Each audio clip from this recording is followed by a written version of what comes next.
Hello friends, तो आज हम फंक्शंस में पढ़ेंगे। फंक्शंस का डेफिनेशन और एग्जांपल के बाद आज हम पढ़ेंगे कि कुछ रियल फंक्शंस के बारे में पढ़ेंगे जो कि बहुत इंपॉर्टेंट है।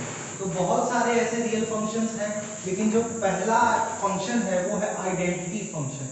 हम इसके बारे में पहले पढ़ लेते हैं। तो आइडेंटिटी फंक्शन को रूल मेथड से हम इस तरह डिनोट करते हैं। हम कहते हैं कि कोई भी फंक्शन अगर R से R तक डिफाइंड है तो वो कुछ इस तरह का होगा। जो fx की वैल्यू होगी वो क्या होगी, x के बराबर होगी। इसका मतलब क्या हुआ कि मैंने कहा कि कोई भी अगर फंक्शन fx है तो उसकी x वैल्यू रखने पे उसकी वही सेम वैल्यू आएगी जो हम इस फंक्शन में रख रहे हैं। इसका मतलब क्या हुआ कि जिस फंक्शन में हम जो वैल्यू रख रहे हैं वही हमको इमेज मिल रहा है। ठीक है, तो देखते हैं। ये y = fx हम जानते हैं, तो फर्स्ट और सेकंड इक्वेशन से हमको ये मिल गया कि y = x जो होगा वो इस आइडेंटिटी फंक्शन में फॉलो करेगा। ठीक है, तो रूल मेथड तो ये हो गया। अब हमको क्या पढ़ना है कि कोई भी फंक्शन R से R तक का अगर रिलेशन रख रहा है तो उसको हम ग्राफिकल मेथड से कैसे रिप्रेजेंट करेंगे। तो हमने लिखा है रूल मेथड से fx = x लिखा हुआ है। हम यहाँ 1 भरेंगे, हमको वैल्यू मिलेगी 1। हम यहाँ 2 भरेंगे, मिलेगी 2। पुट करेंगे 3 तो 3 मिलेगी, 4 मिल गया। अब हम जैसे ही प्लॉट करने जाएंगे तो देखते हैं कि x और y एक्सिस, x एक्सिस जो होगा वो फंक्शन को डिनोट करता है और जो y एक्सिस होगा वो इमेज को डिनोट करता है। ठीक है, तो हम देखते हैं कि fx की वैल्यू जो है, ठीक, वो x एक्सिस के अलोंग है और x की जो वैल्यू आएगी हमको फंक्शन मिलेगी वो y एक्सिस के अलोंग है। तो 1 पे 1 की वैल्यू 1 आई, यहां fx की वैल्यू x 2 भरे हैं तो 2 वैल्यू हम पाएंगे। पुट करेंगे x की वैल्यू 3 तो x की वैल्यू क्या आई है हमको इमेज में 3 आई है। इसी तरह नेक्स्ट 4 पुट करेंगे तो इसमें भी क्या आएगा, 4 आएगा। इट मींस अब यही चीज मैं -1 -2 -3 अगर मैं पुट करते जाऊं तो रिजल्ट हमको क्या मिलेगा, -1 -2 -3 -4। इसी तरह हमको मिलता जाएगा -1 -2 -3 एंड -4। अब हमने क्या किया, इस सारे पॉइंट्स को मैंने एक स्ट्रेट लाइन से शो कर दिया। इट मींस कि ये जो ग्राफ होगा, ये ग्राफ किसका होगा, ये ग्राफ आइडेंटिकल फंक्शन का होगा, आइडेंटिटी फंक्शन का होगा। ठीक है, ये हमने पढ़ लिया, ठीक, एग्जांपल की वजह से। अब हम दूसरा जो पढ़ेंगे वो होगा कांस्टेंट फंक्शन।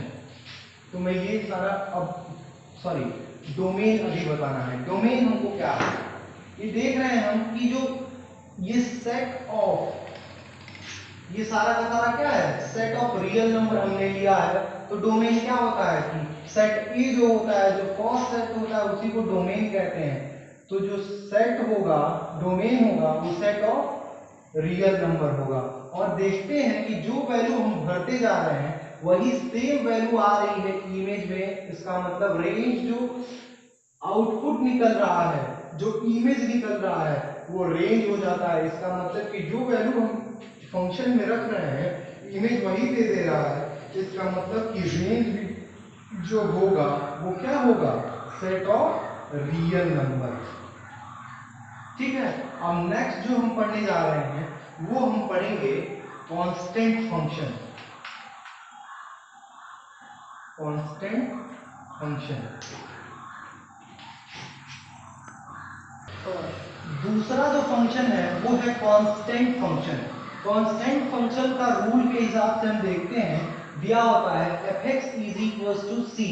इट मींस अगर कोई फंक्शन r से r तक का रिलेशन रखता है, एक फंक्शन कोई r से r तक का रिलेशन रखता है, तो उसमें हम देखते हैं कि ये वैल्यू fx की वैल्यू हम x की वैल्यू में कुछ भी भर दूं कुछ भी पुट कर लूं, लेकिन जो हमको रिजल्ट मिलेगा, जो हमको आउटपुट मिलेगा, वो c कांस्टेंट, हमेशा कांस्टेंट ही मिलेगा। मैं एक एग्जांपल देके समझा देता हूं कि मैंने कहा कि fx की वैल्यू c आ रही है। इट मींस मैं अगर fx की वैल्यू 1 भरूं तो भी कांस्टेंट आ रहा है, f की वैल्यू 2 भरूं तो भी कांस्टेंट आ रहा है, f की वैल्यू 3 भरूं तो भी कांस्टेंट आ रहा है। ऐसे बढ़ाते जाएंगे, भरते जाएंगे, और क्या होगा कि fx की वैल्यू हमेशा जब हम कांस्टेंट देखेंगे तो हम क्या कर सकते हैं, ग्राफ के मेथड से समझते हैं। मैंने कहा कि f1 पे कहीं ले लेते हैं, यहाँ कांस्टेंट आ रहा है, 1 पे भी कांस्टेंट ही आएगा, 2 पे कांस्टेंट आएगा, 3 पे कांस्टेंट आएगा, 4 पे भी कांस्टेंट आएगा, -1 पे भी कांस्टेंट, 2 पे भी कांस्टेंट, -3 पे भी कांस्टेंट, -4 पे भी कांस्टेंट। ग्राफ हमको मिलेगा। इसका मतलब कि कुछ भी वैल्यू भरें, ये जो वैल्यू है, ये जो ग्राफ है, ये क्या शो कर रहा है कि फंक्शन में कोई भी वैल्यू भर देना, हमको रिजल्ट में क्या मिलना है, हमको रिजल्ट में कांस्टेंट ही मिलना है। तो हम डोमेन में क्या देखते हैं, डोमेन में हम कुछ भी भर रहे हैं, इसका मतलब set of real number. Domain क्या हो जाएगा, सेट ऑफ रियल नंबर में कुछ भी हम भर रहे हैं, जितने रियल नंबर है उतने रियल नंबर हम अगर पुट कर रहे हैं तो हमको रिजल्ट में क्या मिल रहा है, तो रेंज क्या होता है, जो आउटपुट होता है, जो रिजल्ट होता है, वो हमको रेंज, वही रेंज होता है। तो हमको रिजल्ट क्या मिल रहा है, रिजल्ट सिर्फ मिल रहा है कांस्टेंट। रेंज क्या है, कांस्टेंट। फिर अगला हम देखेंगे, हम तीसरा जो पढ़ेंगे, तीसरा फंक्शन है, तीसरा फंक्शन पॉलिनोमियल फंक्शन है। अगर हम कहते हैं कि कोई एक फंक्शन डिफाइंड है, आर टू आर एक कोई फंक्शन डिफाइंड है, तो वो पॉलिनोमियल अगर होगा तो उसकी वैल्यू क्या होगी, a0 plus a1 x1 plus a2 x to the power 2 plus dot dot dot an x to the power n। इसमें जो a0, a1, a2 and an जो है, ये क्या है, ये ध्यान रखिएगा, ये नॉन नेगेटिव इंटीजर्स है। ये जितने भी a टर्म वाले हैं वो क्या है, नॉन नेगेटिव इंटीजर्स।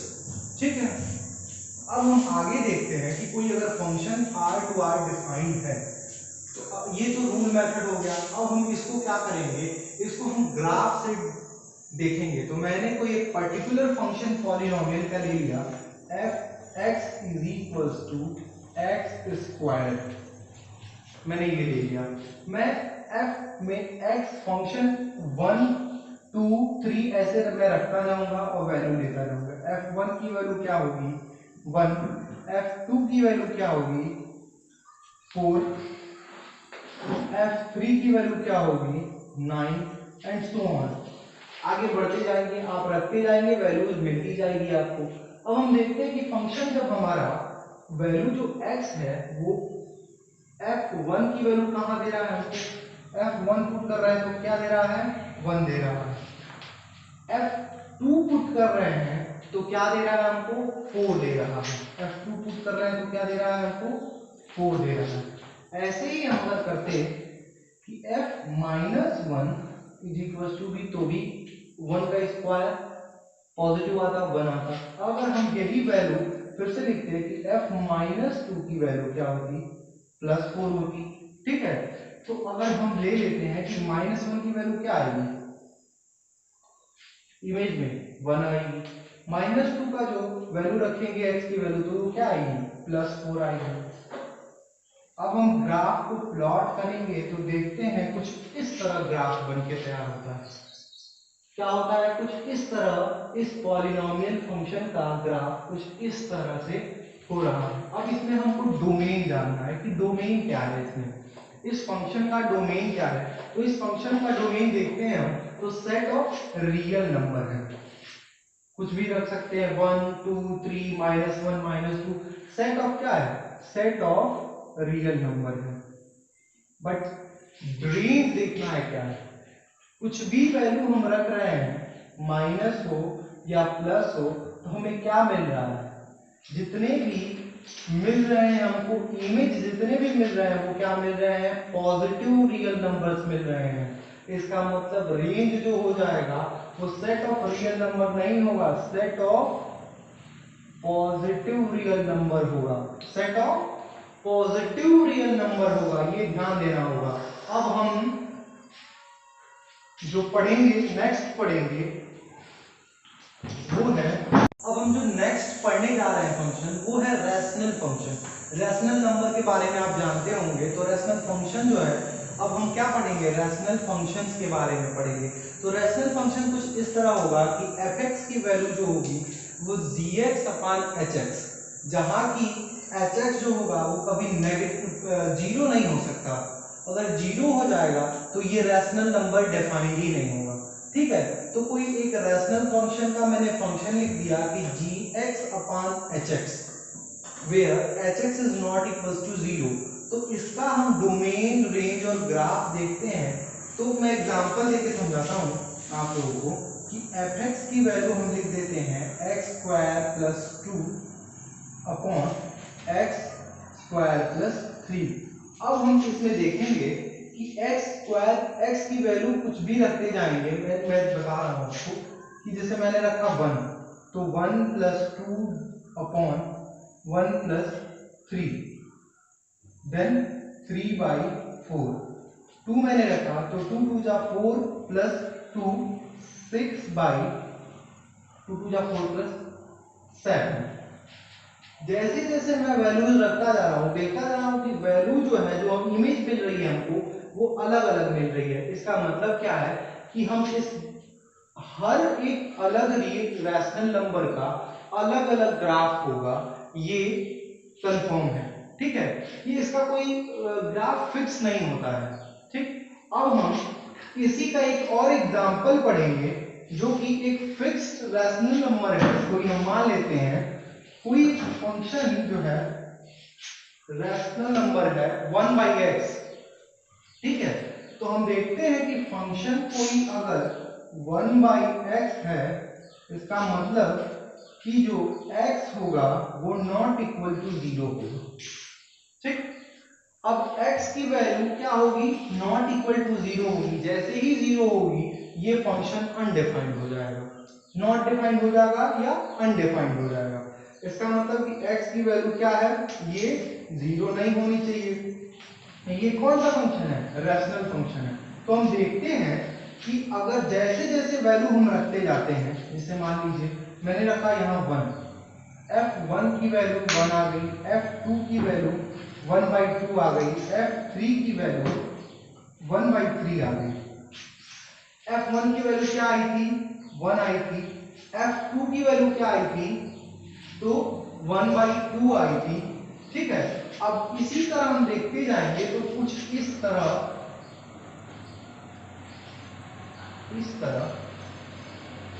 ग्राफ इसका इस तरह है। अब इसमें देखिए कहीं भी वैल्यू जो है इनफाइनाइट तक चली जा रही है, बट कहीं की एग्जैक्ट वैल्यू हमको नहीं मिल रही।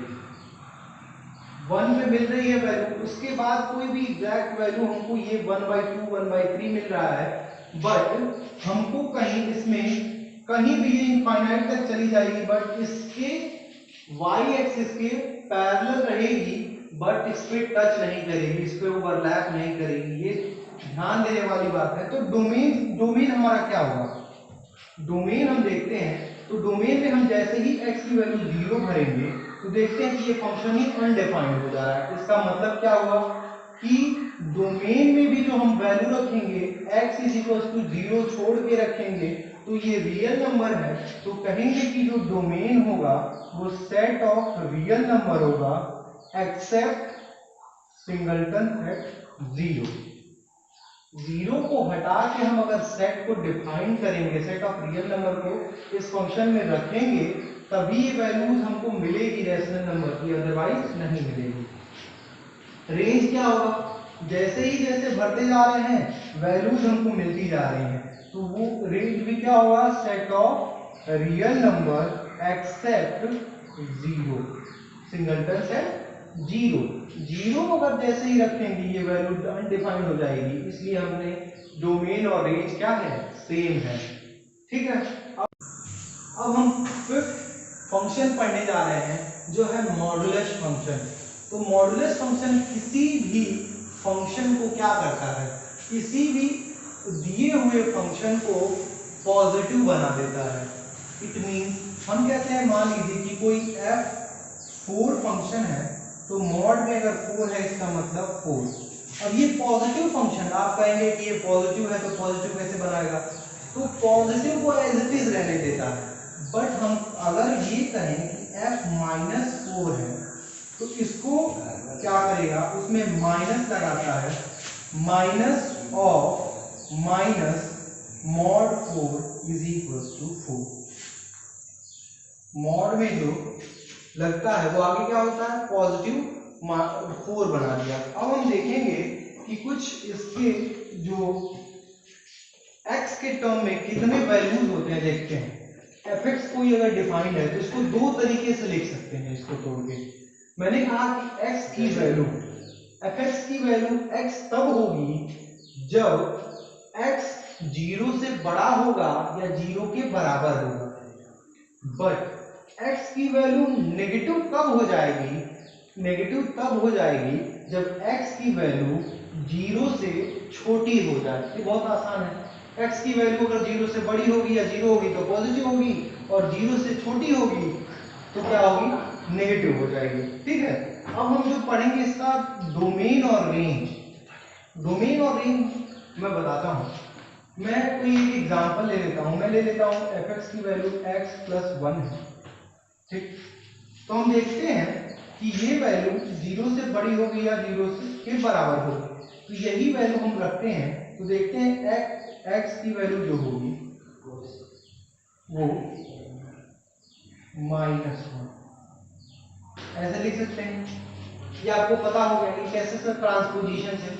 अब हम देखते हैं इसमें कि x की जो वैल्यू है ये क्या हो रही है, -1 हो रही है, इससे छोटी है।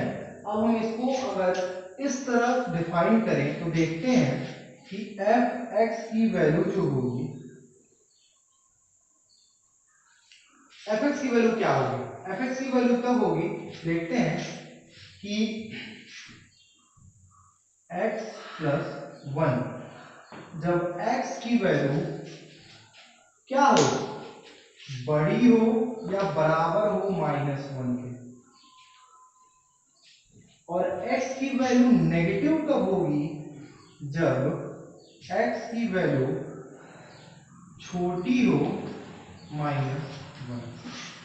-1 से छोटी होगी तो ये नेगेटिव आएगा, और x जो होगा वो अगर पॉजिटिव होगा, सॉरी बड़ा होगा या इक्वल होगा -1 के, तो x की वैल्यू क्या आएगी, पॉजिटिव आएगी। हम इसके टर्म में ये देख चुके हैं। ठीक है, अब हम एक और ग्राफ इस पे प्लॉट करते हैं, तो देखते हैं x की वैल्यू -1 है,